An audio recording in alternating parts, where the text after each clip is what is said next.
Welcome to this episode of the Shared Security Show. And joining me is co host Scott Wright. Hello, Scott. Hello, folks. And we're also joined by very special guest Lianne Potter, who will be speaking with us about rehumanizing cybersecurity. Welcome to the show, Lianne. Hi, thank you for having me. I'm such a big fan. Oh, well, thank you. Well, we have fans. I didn't know that. We actually have fans. That's amazing. Yeah, when you look on that subscribe list, that's me. There it is. That's all we need. But we're also big fans of you as well. So now you have a really interesting background. And you're also an award-winning security transformation manager, change maker, tech founder, tech diversity and inclusion advocate, and you're a digital anthropologist. Yeah, So which basically translates to I have no free time. basically, yeah. So tell us a little bit about yourself and how did you become a digital anthropologist? Yeah, so I was actually inspired to enter the tech industry through my anthropology, which was focusing on digital anthropology. And for those who don't know what anthropology quite is, it's nothing to do with dinosaurs or anything like that. Sometimes I wish it was. I know. That was my first question. No. Or bones, unfortunately, but it's the study of humans and how humans engage with culture as a whole. And in particular, digital anthropology is how do we engage as a culture online, which obviously nowadays is becoming way, way more prominent than when I first started. And that was only about 7 years ago once I started this digital anthropology journey.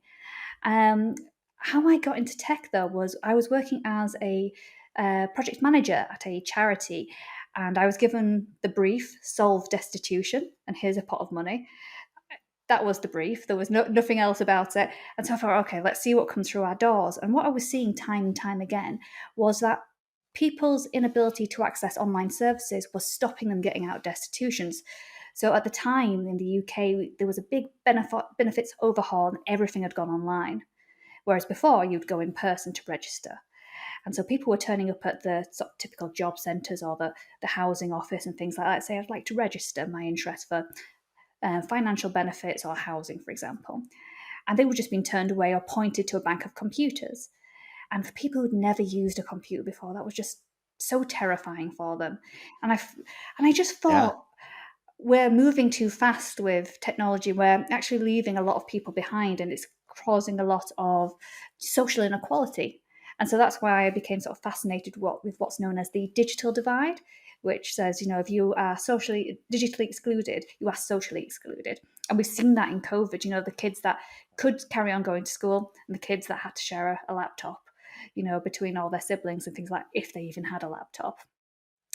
And so I became fascinated by that. And then sort of fell down the rabbit hole of digital anthropology, decided I want to be really hands-on in tech and actually make a difference that way. So I thought the easiest way was to teach myself how to code. So I spent quite a lot of time learning how to code, spent all my evenings and weekends doing so, and eventually I landed my first job as a software developer. As soon as I was there, I was, coming in and saying, "Hey, have you thought about this demographic for your products and services? Maybe you should consider them a bit more," and hopefully making an influence that way. But eventually, I got the cybersecurity bug because I was seeing that we weren't following secure practices and things like that, and I was wondering, actually, how can I use anthropology to make sure that we really embed good security practices and understand actually why are people doing the things they're doing that are inherently insecure. And that was, from things like clicking on phishing emails, but also workarounds from as a developer from that perspective, understanding how me writing insecure code actually does have a knock-on effect. So as I was going through my journey as a software developer, I managed to get a role in our SOC. So I did a big stint there, working with 1.5 million endpoints, monitoring that. And it gave me a really good insight to how we were perceived as a department. And using my anthropology, I actually tried to change that kind of perception, because at that time we were kind of considered the ivory tower, the Department of Work Prevention was what we were known as.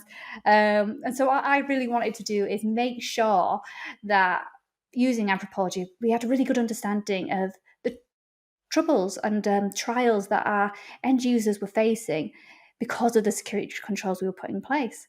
And because of the successes of that, and I started doing talks about that and how you could apply anthropology, there was a big need and a big drive to actually transform security cultures. And that's where my consultancy arm, the Anthropologist, which is anthropology and cybersecurity combined, came to fruition. And now I do a lot of webinar trainings, going into organizations, advising them how to make a more anthrocentric security culture possible for them.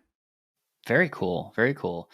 Really, really cool. Yeah. So based on kind of all this experience that you've had over the years, and really with your focus on the human side of things, what is the biggest problem that you see from that aspect in cybersecurity?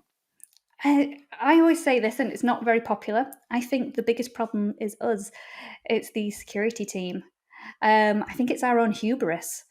As I said before, very ivory tower. The department that just has a default to say no. And the reason I understand the reason why that is. For a long time, and still to this day, really, in quite a lot of instances, the security team is the most underfunded, underloved, underrepresented, under-resourced element of any sort of department, tech or otherwise. And we've had to be self-preservationist. We've had to say no almost by default because there's no way we could physically keep on top of the work that's been asked for us to do. Things are changed now, particularly with automation, but we're still in that mindset of being very self-preservationist and saying no automatically. And I think we have a duty to our organizations and to the people we serve to be a lot more business minded. And by business minded, I mean financially business minded, so that we can get buy-in actually from the decision makers, your C-suites and things like that. If we're shown and seen to be a lot more receptive to strategic thinking and how our security controls influence the business as a whole, but also for the people actually on the ground doing the job. Because very few of us actually work for an out-and-out security company. Most of us are a part of a security function in an organization that does something else. Whether it's retail, a bank, or something like that. There's very few people out in security who actually work for another security researcher or something like that. And we forget that. We forget actually what people do on the day-to-day is totally different to how we go about it when we read our CISM manual and things like that. It's not rooted in the reality of modern business. And so we need to start thinking. I have a question for you. Yeah, so really interesting stuff, and I really relate to your observation that the security team often is seen as the group that has to say no all the time, and I wonder also if there isn't another aspect you've seen where it's around the idea that technology should really be the solution, and that people shouldn't have to worry about what they click on. Have you come across that phenomenon? Yeah, so when I'm thinking about advising clients on things like how do you tackle your phishing, that's very much on the argument of, a lot of people think it's an IT problem. They should be stopping it at the gate, with all their security controls. If it comes through, that's not my fault. Their security controls should have stopped that email coming through. And if I click on it, that's not my fault. But then obviously the other argument is with good training, people are our best defense. And I think we still need to sort of marry that symbiotic relationship between the tech and the people. So a lot of people assume when they hear me talk about anthropology that I'm all about the human element. And I am, but God, we need the tools. And I am a big advocate for the tools because automating the boring stuff, the stuff that machines inherently do better than we do, to me, that's crucial. Yep. And if we can actually that allows us to free up time to be able to do that more human-centric touch points and go, actually, we've put this control in place. How is that affecting your day-to-day? And if they turn around and say, well, we do these workarounds, which are inherently more dangerous than the actual control we put in place. Yeah, and I think something that a lot of people need to understand better is that as we automate all those things, the things that the humans are important for become more important. Yeah. The decisions that we make about what data goes into systems or what we do with the exceptions that come out of the systems is really more important than ever. So why are we not spending more time and effort, making sure that the people can make good risk decisions in that context. And that's where the really crucial element of onboarding comes in. So, for example, if you've got a SIEM tool and you start onboarding all this data, the machine learning of that tool will take care of, the heavy lifting. But what's crucial for actually really good security posture is that filtering element. And that is usually done by an analyst sat there looking through the logs and actually going to that department and saying, your team keep doing this. Let's say, for example, in AWS, your team keep logging onto our S3 buckets without MFA. Our best practices say that you should have MFA. And so there's that human connection. You have to actually go over to that team and say, why are you doing it that way? But you've got to do it in a way that fosters collaboration, because you need to understand the motivations. There's no sense saying you're breaking the rules, cutting you off dead, because that shuts down conversation. Because as soon as you start finger wagging, if you've got kids, as soon as you start finger wagging, they're going to switch off and rebel. That's right. It's exactly the same for your colleagues. Yeah. Exactly the same. I can barely remember those days, but okay. Yeah. So imagine this scenario. You're out of the office unexpectedly, and a colleague pings you because they need access to some system you have credentials for. Now, our listeners would never send passwords over email or Slack, right? But what about your coworkers? How many organizations out there are sending logins back and forth in plain text? Worse yet, how many just store all of their logins on a shared spreadsheet? We all know that human errors are the biggest threat to your organization's security. But did you know that weak or stolen passwords account for over 80% of all data breaches? Now, there are tools out there that can allow you to share credentials, set access permissions, and monitor the dark web for stolen logins. And Keeper Security's enterprise password management platform does just that. Keeper locks down logins, payment cards, confidential documents, API keys, and database passwords in a patented zero-knowledge encrypted vault. And it takes less than an hour to deploy across your organization. Sign up for a Keeper free trial for your organization today and get a free 3-year personal plan. Stop sharing emails and spreadsheets with the keys to the kingdom.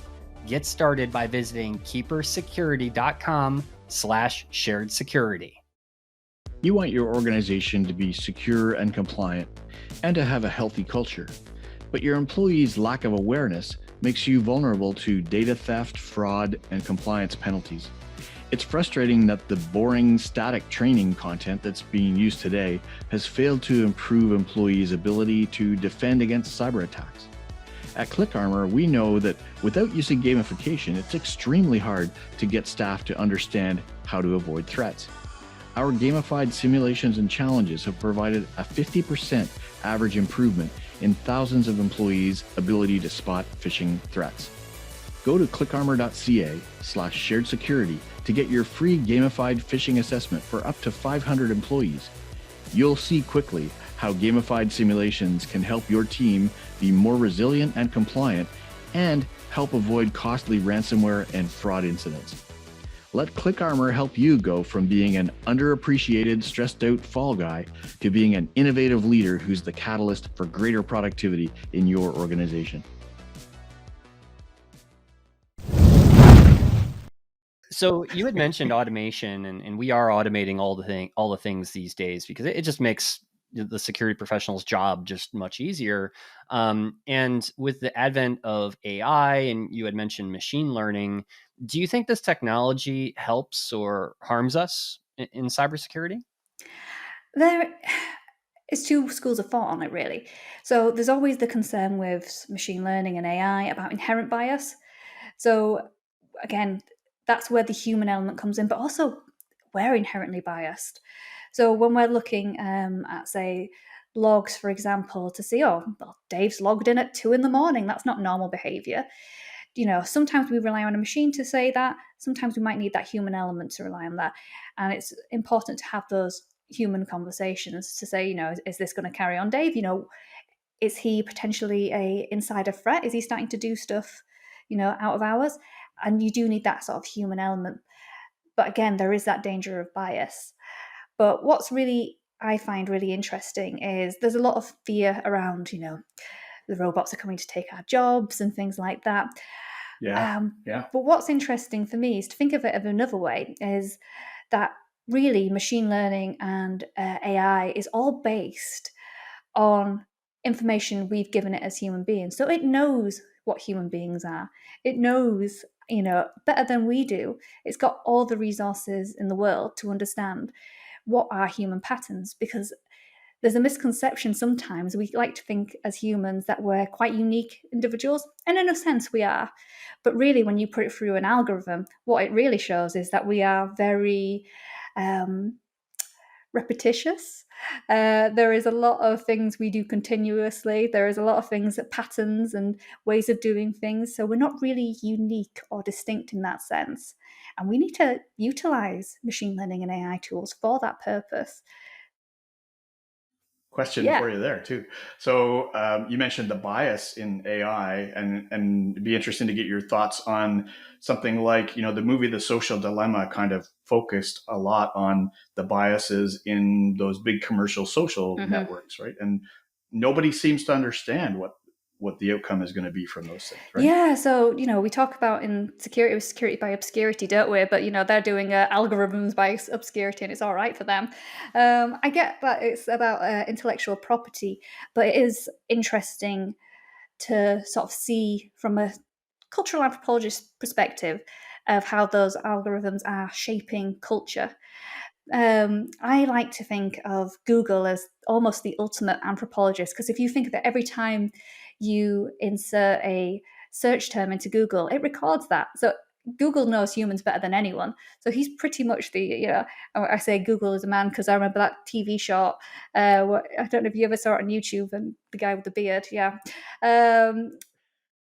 I just think that sometimes we have to lean into technological advances. Now, that's not to say that I'm post-humanist or transhumanist or anything like that, but it's interesting to think from an anthropological perspective that the way we share information has always been technological led.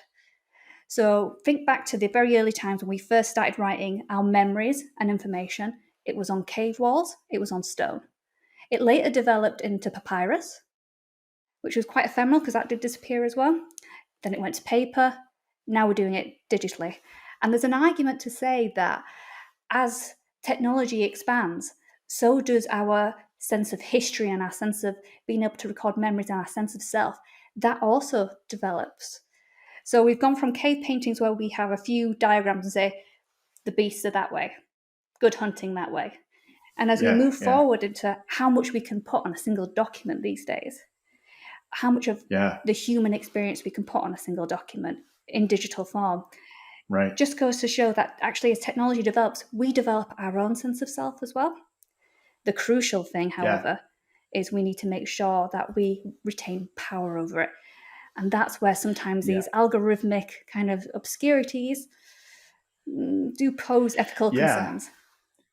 I was just going to say, I mean, it all comes down to, the massive amount of data that we have almost is becoming impossible to contextualize, right? So, I mean, you can get the algorithms to give you some inferences from it, but who knows if those are the most important, things that are going to impact society. And I think that's where, proper regulations and best practices need to come in, proper ethics. At the moment, it's not regulated at all. And as we've seen time and time again, particularly in the UK, we've only really just updated our Computer Misuse Act. Government doesn't keep up.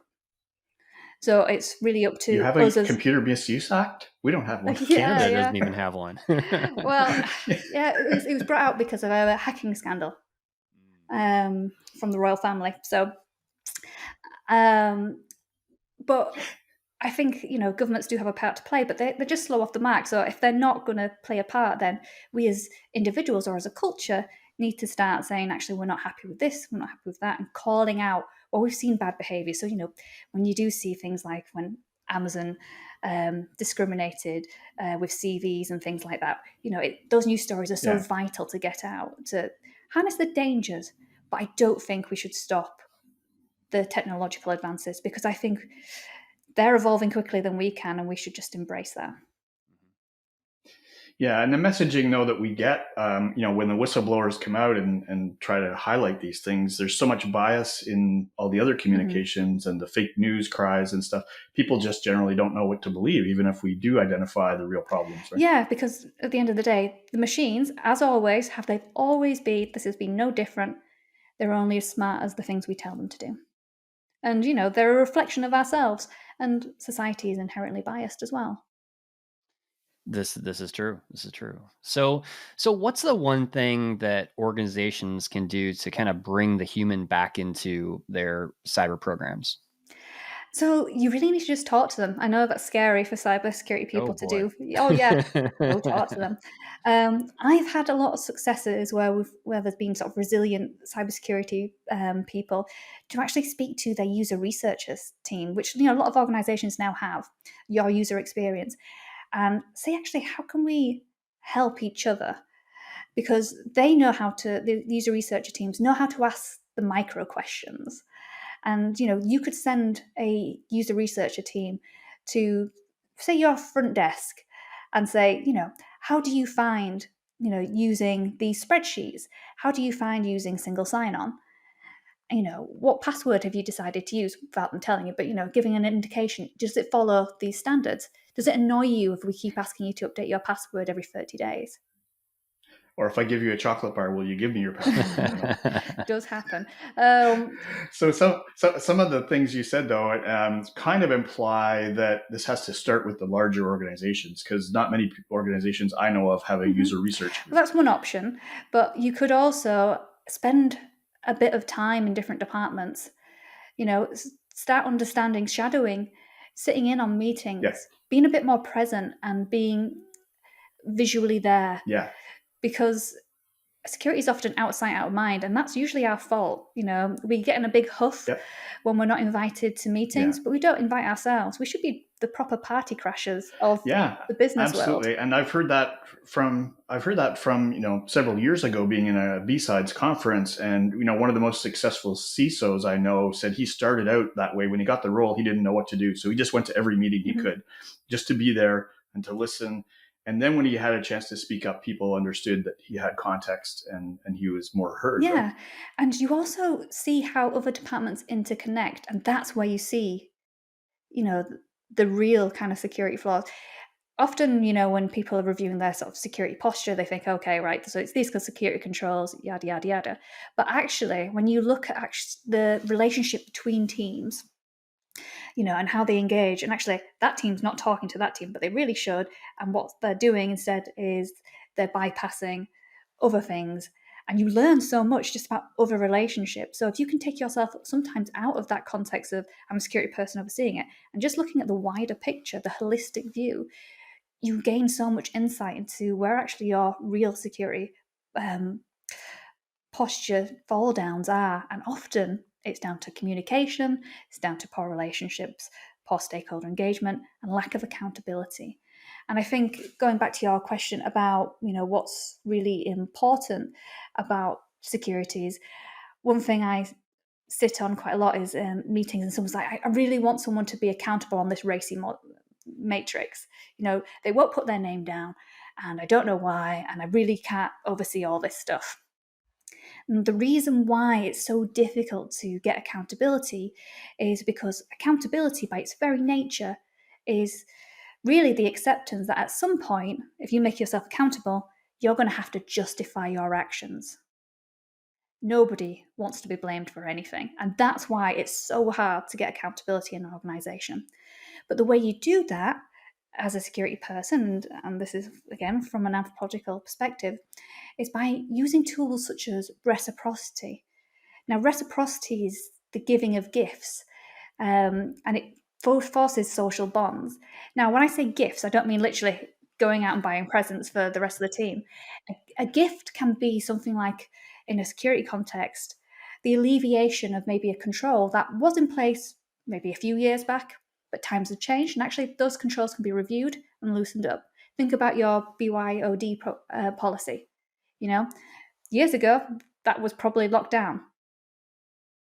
Does it still need to be now? Yeah. Is it preventing? I went to one organization, we were stopping developers using Bluetooth headphones because we were scared of Bluetooth jacking.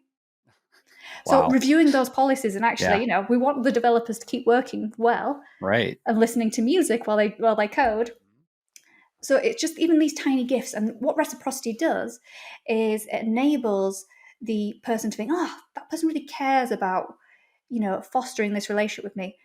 But the flip side from a security perspective is that often, nearly 100% of the time, when you do something as a gift, that needs to be reciprocated because there's a social kind of push as human beings to repay a gift, regardless of how big that gift was. Yeah. And often it's a need to over-reciprocate. So I find by giving little gifts of, loosening of controls where possible, offering support, offering insight, training, little gifts, that are in my power to give as a security person often yield massive results. I find out so much about what's really going on. I get more buy-in when I need a security fixed ASAP. People are more likely to jump on it quickly because with reciprocity, you feel like you need to over-reciprocate. And that does lead to more accountability because you develop a stakeholder relationship then. And also it shows that you trust them. Because if, for example, if you're giving people, trust, if you give people a new security control they didn't have before alleviated, it's showing you trust them. And that develops psychological safety.